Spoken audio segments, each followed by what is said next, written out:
Hello साथियों, कैसे हो आप सभी। उम्मीद है आप सभी अच्छे होंगे। मैं हरवेंद्र एक बार फिर से आप सभी साथियों का अपने परिवार हर क्लासेस 24 में आपका स्वागत करता हूं। आज बात करेंगे जितने भी अभ्यर्थी एसएससी के द्वारा जो वैकेंसी आती हैं उनसे तैयारी कर रहे हैं, उनकी जो तैयारी कर रहे हैं सभी अभ्यर्थी, उनके लिए वीडियो बहुत ही महत्वपूर्ण है। क्योंकि इस वीडियो में हम बात करेंगे जितने भी आपके क्वेश्चन हैं जो अभ्यर्थियों ने अभी तक, जैसे दिल्ली पुलिस जो एसएससी के द्वारा दिल्ली पुलिस कांस्टेबल की वैकेंसी यानी आई है, उनमें यदि फॉर्म नहीं भरा है तो उनको बता दें अभी आपकी फॉर्म की डेट चल रही है। यदि आपने अभी तक फॉर्म नहीं भरा है तो आप अपना फॉर्म भर दें। और साथ के साथ जो दिल्ली पुलिस कांस्टेबल में अभ्यर्थी जैसे फॉर्म जिन्होंने भर दिए हैं या जो भर रहे हैं उनके लिए वीडियो बहुत ही ज़रूरी है। इसमें हम कई तरह के जो क्वेश्चन हैं आपके, जो डाउट हैं आपके, वो इसमें सब बताएंगे। और उसके साथ साथ जो एसएससी का अभी जो मॉडिफिकेशन आया है वो भी आपको इस वीडियो में पता चलेगा, जो ओटीआर का मॉडिफिकेशन को लेकर के, तो वो भी हम आपको इस वीडियो में बताएंगे। और यदि आपने अभी तक अपने इस यूट्यूब चैनल को सब्सक्राइब नहीं किया है तो कृपया सब्सक्राइब जरूर कर लें, क्योंकि यदि आप सब्सक्राइब कर लेंगे तो आपको इसी तरह की महत्वपूर्ण जानकारी आपको मिलती रहेगी। जो आपके एसएससी के द्वारा कोई भी नोटिस या कोई भी सूचना आएगी तो सबसे पहले आपको अपने इस यूट्यूब चैनल पर मिलेगी, इसलिए ज़रूर सब्सक्राइब कर लें। अब सबसे पहले आपको बता दें date for submission of the online application form Delhi police constable की, तो 22/9/2025 से 21/10/2025 तक ये फॉर्म भरे जा रहे हैं। और इसकी जो लास्ट डेट है वो आपकी 21/10/2025 है। और इसकी जो पेमेंट फीस की है वो 22/10/2025 है। उसके अलावा आपकी मॉडिफिकेशन जो डेट है जिसमें आप अपना जैसे फॉर्म मॉडिफाई कर पाएंगे वो 29/10/2025 से लेकर के 31/10/2025 है। तो आप अपना यानी इसमें फॉर्म मॉडिफिकेशन कर पाएंगे। आपको इस वीडियो में हम बताएंगे कि क्या क्या चीज़ें आप मॉडिफाई कर सकते हैं यदि आपकी गलत हुई है तो आप इस वीडियो को बहुत ही ध्यानपूर्वक से देखें। साथ के साथ जो दिल्ली पुलिस कांस्टेबल में अभ्यर्थी फॉर्म भर रहे हैं तो उन्हें बता दें कि उनकी दिसंबर और जनवरी में एग्ज़ाम यानी होने फिक्स है, तो आप अपनी तैयारी अच्छे से ज़रूर करें। उसके बाद आपको बता दें जितने भी अभ्यर्थी एसएससी के थ्रू जो वैकेंसी आती हैं जिसमें यानी उन्होंने ओटीआर फॉर्म भरा है तो उन्हें बता दें कि आपके ओटीआर फॉर्म की यानी मॉडिफिकेशन डेट आ चुकी है। जितने भी अभ्यर्थियों की यानी ये आपकी डेट आई है 8/10/2025 को, तो जितने भी अभ्यर्थियों ने एसएससी के द्वारा जो ओटीआर फॉर्म भरा है, जो एसएससी की वैकेंसी आती है, तो उन्हें बता दें यदि आपकी जैसे कोई भी गलती हुई है या कोई मतलब जैसे आपने गलत फॉर्म में फिल कर दिया है तो आप किस किस चीज़ों को यानी मॉडिफाई कर सकते हो, वो सभी जानकारी आपको इस वीडियो में मिलेगी। आगे जितने भी आपके जैसे क्वेश्चन पूछे गए थे हमारी यानी पिछली वीडियो में, तो वो सभी की इसमें हम आपको बताएंगे कि क्या क्या चीज़ों में आप अपना सुधार कर सकते हो और आप यानी किन किन चीज़ों में अपना यानी जो भी जैसे गलतियां हुई हैं तो वो चाहे वो आपके दिल्ली पुलिस कांस्टेबल में जैसे मॉडिफिकेशन की डेट है जो आपकी 29 तारीख से उसमें, और आपकी चाहे वो एसएससी का जो ओटीआर फॉर्म है उसमें, इन दोनों में आप किन किन चीज़ों का सुधार कर सकते हैं वो सभी आपको इस वीडियो में बताएंगे। आप इस वीडियो को बहुत ही ध्यानपूर्वक से देखें। सबसे पहले आपको बता दें एसएससी ओटीआर में क्या क्या चेंज कर सकते हैं। तो एसएससी का जो ओटीआर है उसमें क्या क्या चेंज कर सकते हैं, तो आप चेंज कर सकते हैं जो सबसे जो मेन क्वेश्चन है, जो मतलब अभ्यर्थियों को सबसे बड़ा जो क्वेश्चन है वो ये है कि एसएससी ओटीआर में क्या क्या चेंज कर सकते हैं। तो आपको इसमें बता दें जितने भी जैसे अभ्यर्थियों के जो क्वेश्चन है कि सर जैसे एसएससी ओटीआर में क्या क्या चेंज कर सकते हैं, और उसके अलावा दिल्ली पुलिस जो ओटीआर में यानी दिल्ली पुलिस के जो फॉर्म है 29/10 से लेकर के 31/10/2025 तक जो मॉडिफिकेशन डेट है उसमें क्या क्या चेंज कर सकते हैं, तो वो आपके जो क्वेश्चन है उनके आंसर आपको इस वीडियो में बताएंगे। सबसे पहला जो आपका क्वेश्चन है कि जैसे मैंने फॉर्म जनरल से फिल कर दिया है तब कैटेगरी ईडब्ल्यूएस या ओबीसी चेंज करूं, यानी आप जैसे बहुत से अभ्यर्थियों ने क्या किया है कि जैसे फॉर्म क्या किया है कि जैसे जनरल में फिल कर दिया है, उन्होंने क्या किया है कि जैसे जनरल में फिल कर दिया है, अब वो ये कह रहे हैं कि जैसे सर जैसे हमने अपना फॉर्म जनरल में फिल कर दिया है और कैटेगरी ईडब्ल्यूएस ओबीसी कैसे चेंज करूं। दिल्ली पुलिस में जैसे आप अपने फॉर्म भरा है तो आपकी जब जैसे विंडो खुलेगी जो आपकी यानी विंडो खुलेगी किसकी, तो जो आपकी यानी विंडो खुलेगी दिल्ली पुलिस कांस्टेबल की मॉडिफिकेशन की, तो ये सभी चीज़ें मतलब उस टाइम जैसे आपकी चेंज होती हैं, अभी आप यानी इसमें वो नहीं कर पाएंगे। उसके अलावा जैसे अब अभ्यर्थियों का क्वेश्चन है कि OBC, SC, EWS, ST certificate कितना पुराना चल जाएगा, क्या स्टेट लेवल का भी चल जाएगा। तो जैसे आपका इसमें क्या होगा कि जैसे आपका यदि स्टेट लेवल का भी चल। अब जैसे सबसे पहले जैसे आपको बता दें कि जो ओबीसी है, क्या जैसे ओबीसी, तो ओबीसी का क्या है कि आपका जैसे फॉर्म है 21 अक्टूबर यानी लास्ट डेट है इसकी, दिल्ली पुलिस के जो फॉर्म पढ़ रहे हैं उसकी, तो आपका जो ओबीसी का सर्टिफिकेट है तो वो आपका यानी 21 अक्टूबर से पहले का होना चाहिए। कब का होना चाहिए, यानी 21 अक्टूबर से पहले का होना चाहिए। जैसे आपका 20 अक्टूबर या जैसे 20 अक्टूबर या 19 अक्टूबर या 18 अक्टूबर, यानी आपका 21 अक्टूबर से पहले का हो तो आपका जैसे चल जाएगा।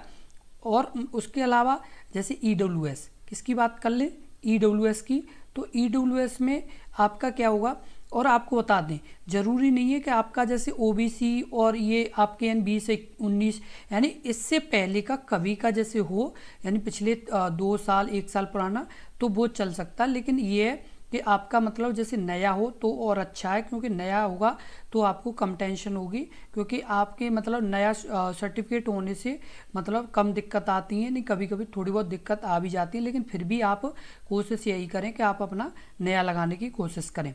उसके अलावा जैसे ईडब्ल्यूएस की बात कर लें, तो ईडब्ल्यूएस का जैसे आपको बता दें कि आपका जैसे 1 अप्रैल से 21 अक्टूबर 1 अप्रैल से 21 अक्टूबर के बीच का होना चाहिए। उससे यानी ना तो पहले का और ना ही बाद का, या तो 1 अप्रैल से यानी ना पहले का चलेगा और ना ही 21 अक्टूबर के बाद का चलेगा, क्योंकि तब तक तो आपके फॉर्म भर चुके होंगे 21 अक्टूबर, तो आपके यानी ये। और उसके अलावा बता दें आपको कि जो आपकी जैसे कितने मतलब जैसे कितना जैसे पुराना या कितना मतलब वो चलेगा। और उसके बाद बता दें जो एससी और एसटी है, तो ये भी अपनी कोशिश करें कि आपका यानी नया हो तो बेटर है, क्योंकि जैसे नया सर्टिफिकेट होने से यानी दिक्कत नहीं आती, नहीं कभी कभी थोड़ी बहुत दिक्कत आ जाती है, तो आप कोशिश यही करें कि आपका नया हो। लेकिन यदि आपने पुराना लगाया 1 साल पुराना या 6 महीने पुराना, तो वो चल जाएगा, इतनी टेंशन ना लें। लेकिन कोशिश यही करें जो अभ्यर्थी नए जैसे फॉर्म भर रहे हैं तो वो यानी नए लगाने की कोशिश करें। उसके बाद आप बात कर लें आपकी यानी जैसे स्टेट लेवल का चल जाएगा या नहीं चल जाएगा, तो आपको बता दें कि जैसे अभी आप यदि दिल्ली की जैसे दिल्ली पुलिस के यानी फॉर्म भर रहे हैं आप, तो आप यदि दिल्ली के ही निवासी हैं, यदि आपका जन्म स्थान दिल्ली का ही है, तो आप यानी दिल्ली का अपना जैसे जाति प्रमाण पत्र बनवाएं तो वो चल सकता है। लेकिन आप ये जैसे अभी मान लो उत्तर प्रदेश के हैं, किसके, उत्तर प्रदेश के हैं, और आप ये सोचते हैं कि मतलब हमारा जैसे ओबीसी के लिए जाति प्रमाण पत्र चल जाए, तो वो नहीं चलेगा, वो आपका यानी सेंट्रल का होना चाहिए। किसका होना चाहिए, आपका यानी सेंट्रल का होना चाहिए, क्योंकि सेंट्रल का ही चलेगा। ऐसे ही आपकी बात कर लें जैसे ईडब्ल्यूएस की, तो जो अभ्यर्थी जिस राज्य के तो वहाँ से ही यानी आपको बनवाना पड़ेगा। उसके बाद एससी और एसटी में इतना फ़र्क नहीं पड़ता है, थोड़ा बहुत पड़ता है, फिर भी आप कोशिश यही करें कि आप अपने ही जगह से बनवाने की कोशिश करें, और वो भी यानी आपका सेंट्रल का हो तो और बेस्ट है। लेकिन ओबीसी और ईडब्ल्यूएस को तो यानी बनवाना ही होगा। उसके अलावा एससी एसटी भी कोशिश करें कि आपके राज्य का सेंट्रल लेवल का जैसे हो, यानी राज्य यानी आप जिस जगह से वहाँ से आप अपना सेंट्रल लेवल का बनवा लें।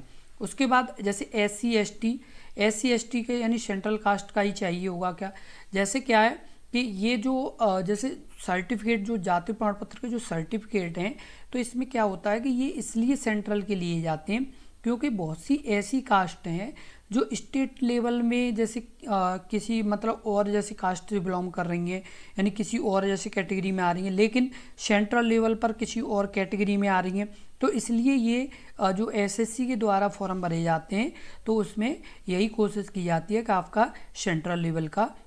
उसके बाद अब बात कर लेते हैं क्या या जैसे सुप्रीम कोर्ट का ओबीसी एससी और एसटी के यानी बाद अब हमें जैसे लाभ नहीं मिलेगा या मिलेगा। तो इस क्वेश्चन के बारे में आपको बता दें कि ये जो क्वेश्चन है आपका है, इसमें जैसे क्या है, हमने पिछली वीडियो भी आपको बनाई थी, तब भी हमने बताया था कि ये है क्या। ये कोई ये नहीं है कि आज ही का है, जैसे आज ही ये रूल बना है, ऐसा नहीं है। ये रूल मतलब पहले भी था, लेकिन ये क्या है कि आपने इतना ध्यान नहीं दिया। अभी क्या है कि अभी ये चर्चा में, इसलिए आपका मतलब ये ध्यान आ रहा है कि हाँ मतलब ये कोई जैसे रूल है, लेकिन ये रूल तो पहले भी था। तो आपको बता दें इसमें होता क्या है कि इसमें जैसे अभी आप मतलब आपने फॉर्म भरा, तो उसमें यदि नोटिफिकेशन में जैसे क्लियर किया गया है कि यदि आप जैसे एज में, किसमें, जैसे एज में अभी आप छूट ले रहे हैं, किसमें, एज में आप छूट ले रहे हैं, तो क्या होगा कि आपकी मतलब जैसे जब फाइनल मेरिट लगेगी, तो जैसे आप यदि ओबीसी से हैं, किससे, ओबीसी से हैं, तो आप जैसे आपकी मेरिट क्या हुआ कि आपकी मेरिट ओबीसी की जैसे मान लो गई आपकी 80 नंबर, और जनरल की गई आपकी 78 नंबर, और आपके नंबर बन रहे हैं जैसे मान लो 79, यानी आपका एक नंबर ओबीसी से कम है लेकिन एक नंबर जनरल से ज़्यादा है। तो यहाँ पर अभ्यर्थी सोचते हैं कि हमारा मतलब ओबीसी में नहीं हुआ है तो जनरल में हो जाए। तो आपने यदि आयु में छूट ली है तो आपका ऐसा नहीं हो पाएगा। यदि आपने आयु में छूट नहीं ली है तो आपका हो जाएगा। इस चीज़ का आप ध्यान रखें, क्योंकि ये कोई नई बात नहीं है, पहले भी होता था, लेकिन अभी क्या है कि ये चर्चा में है, इसलिए ये बार बार कहा जा रहा है कि आप मतलब इस चीज़ का ध्यान रखें। और ख़ासकर जब भी आप अपना फॉर्म भरें तो नोटिफिकेशन को पूरा जरूर, जो मेन पॉइंट है उसे ज़रूर पढ़ा करें, क्योंकि बहुत से ऐसे अभ्यर्थी हैं जो नोटिफिकेशन को बिना पढ़े अपना फॉर्म भर देते हैं, फिर बाद में उन्हें दिक्कतें आती हैं, तब वो कहते हैं कि सर अब क्या करें क्या नहीं करें। तो जब भी फॉर्म भरें तो आप अपनी एक बार नोटिफिकेशन को ज़रूर पढ़ा करें, जिससे आपको हम बार बार वीडियो बना के यही बात कहते हैं कि हम इसीलिए आपके लिए ये वीडियो लाते हैं नोटिफिकेशन से रिलेटेड, जिसको अभ्यर्थी को जानकारी हो। अभी आप मेहनत कर रहे हैं, अच्छे से पढ़ रहे हैं, लेकिन आपको ये नहीं पता है कि हमें किस किस चीज़ का ध्यान रखना है। जब आगे प्रोसेस बढ़ जाती है, जब प्रॉब्लम आती है, तब अभ्यर्थी परेशान होते हैं कि सर अब क्या करें। तो उस टाइम इतना सॉल्यूशन नहीं हो सकता है, इसलिए पहले से ही इन चीज़ों का ध्यान में रखते हुए अपना सभी चीज़ किया करें, जिससे इस तरह की कोई भी आगे परेशानी ना आए। अब जैसे बात कर लेते हैं, सिग्नेचर हिंदी में कर दिए हैं, तो आप यानी इंग्लिश में जैसे करना ज़रूरी है या नहीं है। तो जैसे अभी की बात बता दें, पिछले मतलब जैसे अभी जैसे हिंदी में सिग्नेचर आपके यानी मान्य हो गए, पिछले मतलब कई सालों से लगातार मतलब आपके जैसे हिंदी में सिग्नेचर चलने लगे हैं, लेकिन आप जैसे कोशिश ही किया करें कि आप अपना मतलब इंग्लिश में ही सिग्नेचर करने की कोशिश किया करें। यदि आप मतलब इंग्लिश में कर सकते हैं तो आप इंग्लिश में कोशिश किया करें। क्यों? क्योंकि इंग्लिश के क्या है सिग्नेचर, कि इंग्लिश के सिग्नेचर ज़्यादातर जैसे जगह पर यूज कर सकते हैं आप, और बहुत ही उससे हिंदी में क्या है कि आजकल मतलब चलने लगा है, लेकिन फिर भी आप ये कोशिश करें कि आप अपना इंग्लिश में सिग्नेचर कर सकते हैं तो इंग्लिश में करें। और वो भी आप किस तरह से, जैसे अभी हमारा नाम है जैसे हरवेंद्र, तो जो हम अपने सिग्नेचर करें तो जैसे HARVENDRA,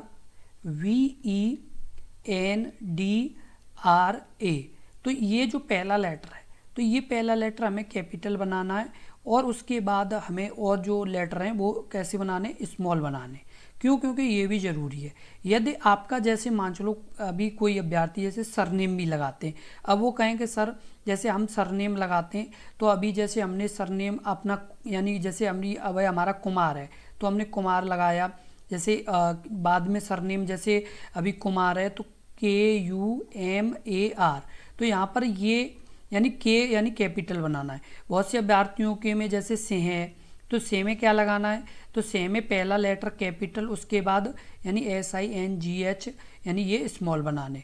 हमेशा ध्यान रखना है कि अपने नाम का पहला लेटर कैपिटल बनाना है, उसके बाद सरनेम का पहला लेटर आपको कैपिटल बनाना है। तो ये चीज़ ज़रूर ध्यान रखें। उसके बाद अब बात कर लेते हैं, माता पिता का नाम उनके आधार में अलग है, मेरी मार्कशीट पर जैसे अलग है, क्या जैसे क्या माता या पिता के नाम में मतलब जैसे करेक्ट करवाएं या नहीं करवाएं। तो आपको ये बात बता दें कि जैसे आप अपना जैसे फॉर्म भर रहे हैं तो आपकी मार्कशीट लग रही है, आपके मतलब जैसे डॉक्यूमेंट लगा रहे हैं। यहाँ पर जैसे अभ्यर्थी बार बार पूछते हैं कि सर जैसे हमारे मतलब जैसे मार्कशीट में और नाम है माता पिता का और उनके आधार कार्ड पर और नाम है, तो हमें क्या करना चाहिए। तो उन्हें बता दें कि आप अपने डॉक्यूमेंट लगा रहे हैं।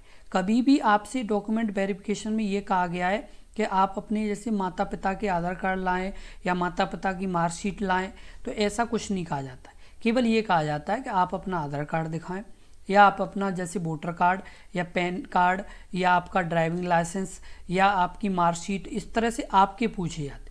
तो आपके में उनके जो नाम है वो मतलब सही होना चाहिए। वो भी किस तरह से, अभी आपने जैसे ग्रेजुएशन के लेकर के यानी फॉर्म भरा है किसी वैकेंसी में, या आप जैसे अभी मान लो आप दिल्ली पुलिस में फॉर्म भर रहे हैं कांस्टेबल में, तो आपका क्या है कि आपकी यानी जो जैसे 10th का, किसका 10th का और 12th का, 10th और 12th में सेम नाम होना चाहिए।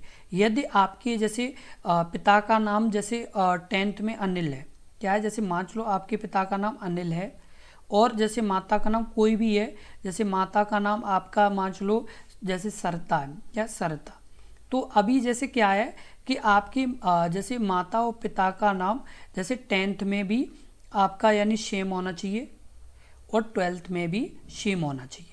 यानी माता और पिता का नाम 10th में भी वही हो और 12th में भी, इसमें प्रॉब्लम आ सकती है। यहाँ पर आपको ध्यान देना है उनके आधार कार्ड में क्या लिखा है क्या नहीं लिखा उससे फ़र्क नहीं पड़ता, लेकिन आपकी मार्कशीटों में दोनों में सेम आना चाहिए, 10th में भी और 12th में भी। उसके बाद आप बात कर लेते हैं हाईएस्ट क्वालिफिकेशन यानी ग्रेजुएशन है पर 12th वर्दी है, तो क्या कोई दिक्कत आए। उसके बाद जैसे आपको बता दें कि जैसे अभी आपने 12th जैसे आपने यानी भर दी है और मतलब आपके पास जैसे ग्रेजुएशन है या पोस्ट ग्रेजुएशन है, तो आपको बता दें कि जैसे आपकी जो ये भर्ती है, जो आपकी दिल्ली पुलिस कांस्टेबल की भर्ती है, तो ये 12th की है। किसकी? 12th की। तो आपके जैसे डॉक्यूमेंट वेरिफिकेशन में 12th के ही जैसे डॉक्यूमेंट वेरिफिकेशन की जाएगी। यदि आपके पास जैसे हैं तो यदि इससे इतना कोई फ़र्क नहीं है कि आप मतलब इसमें भरें या ना भरें। यदि आपके पास 12th ही है और आपने 12th से भर दिया है तो आपका यही मान लो, क्योंकि यही मांगा गया। सबसे मेन चीज़ आप ये सोचें कि जब आपसे यानी 12th मांगा गया है तो आप ग्रेजुएशन की टेंशन ना लें। यदि आपसे ग्रेजुएशन मांगा जाता तो आप लेते, यदि ग्रेजुएशन की बात ही नहीं की गई है तो फिर उस पर यानी ध्यान देने से कोई फ़ायदा भी नहीं है, क्योंकि आपको 12th पास आउट हैं आप और आपके मतलब 12th की मार्कशीट लगी हुई है और 12th ही मांगी गई है, तो कोई दिक्कत इसमें है नहीं। आप इससे बेनिश्चिंत रहें और आप अपनी अच्छे से तैयारी करें। उसके बाद बात कर लेते हैं क्या यानी करेक्शन डेट पर फ़ोटो और हस्ताक्षर चेंज हो जाएंगे।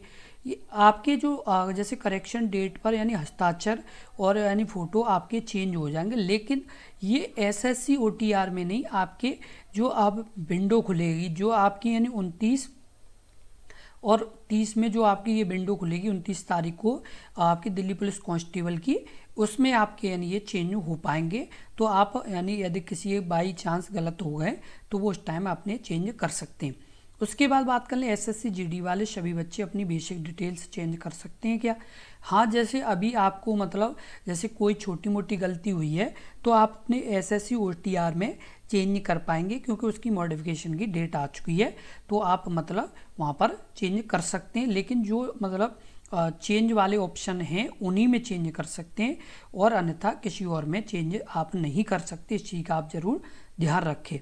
उसके बाद बात कर लेते हैं जैसे मेरे अभी बहुत से अभ्यर्थियों ने ये कहा था कि सर जैसे हमारा घर मतलब किसी और जगह और मतलब जैसे ड्राइविंग लाइसेंस पर एड्रेस यानी कुछ और है, तो हमें मतलब कोई दिक्कत होगी या नहीं होगी। तो आपको देखो ये सबसे मेन चीज़ आप ये चीज़ ध्यान रखें कि आपका जो ड्राइविंग लाइसेंस है उसकी अभी ज़रूरत नहीं है। उसकी ज़रूरत कब पड़ेगी? जब आपका फिजिकल होगा।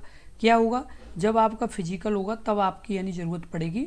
अभी किसकी ज़रूरत पड़ेगी? तो आपके यानी जो मतलब आपके एग्ज़ाम है उसमें जो आपके मेरिट लगेगी, जो आपकी कट ऑफ लगेगी, तो उसमें आपकी पढ़ाई की ज़रूरत पड़ेगी। तो ड्राइविंग लाइसेंस में क्या है कि आपकी अभी केवल आपको यानी जो डिटेल आपके फॉर्म में मांगी गई वही उस पर पहले ध्यान। जितने भी आपके जैसे पॉइंट थे तो वो सभी हमने यहाँ पर क्लियर कर दिए हैं और आप इन पॉइंटों को ज़रूर ध्यान रखें।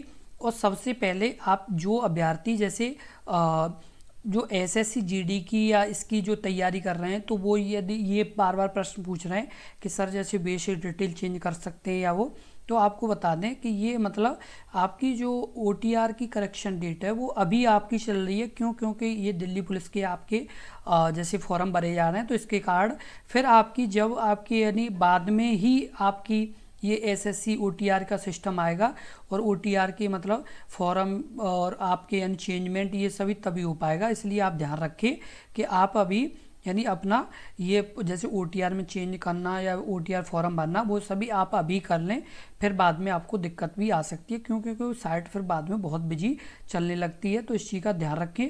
और बहुत से बच्चे जल्दबाजी में क्या करते हैं कि बहुत सी गलतियां कर देते हैं, तो आप गलतियों से बचें, क्योंकि गलतियों से बचेंगे तभी एक अच्छा आपका यानी फॉर्म भी भर पाएगा और आप आराम से अपनी तैयारी भी कर पाएंगे। और आपको एक और मेन बात बता दें कि आपके इस एग्ज़ाम की, चाहे वो एसएससी जीडी का हो, चाहे आपका दिल्ली पुलिस का हो, तो आपके दोनों एग्ज़ाम की अपने इस यूट्यूब चैनल पर लगातार तैयारी कराई जा रही है। तो आप अपने इस यूट्यूब चैनल से जुड़ें और अपनी तैयारी करें। क्योंकि आपकी अपने इस यूट्यूब चैनल पर लगातार जब से यानी आपकी दिल्ली पुलिस कांस्टेबल की वैकेंसी आई तब से लगातार तैयारी कराई जा रही है। उसके साथ साथ एसएससी जीडी की भी लगातार तैयारी कराई जा रही है। तो जो अभ्यर्थी एसएससी जीडी की कर रहे हैं या दिल्ली पुलिस कांस्टेबल की कर रहे हैं वो जुड़ें और अपनी तैयारी करें। ये आपके लिए एक अच्छा चांस है।